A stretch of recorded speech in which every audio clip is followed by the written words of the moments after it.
So I figured out why the alternator wouldn't work.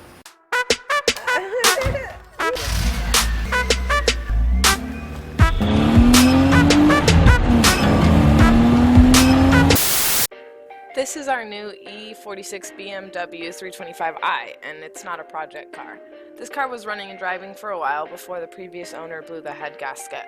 Since then, it's been sitting outside for several months without being touched. We're going to replace the head gasket and anything else that might be broken so that we can sell it to fund a secret project for Vanessa. The car got dropped off.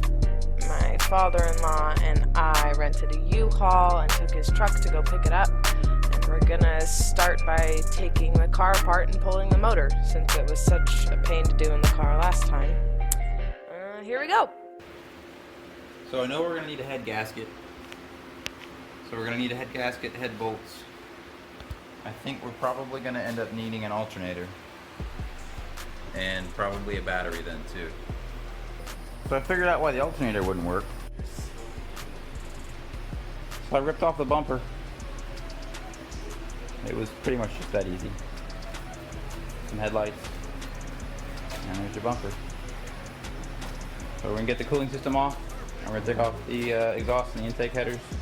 And we're gonna figure out whatever this is, and then we're gonna pull the motor and put it back together.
So I got the transmission separated from the motor, and we have the cylinder head all prepped and ready for the next stages.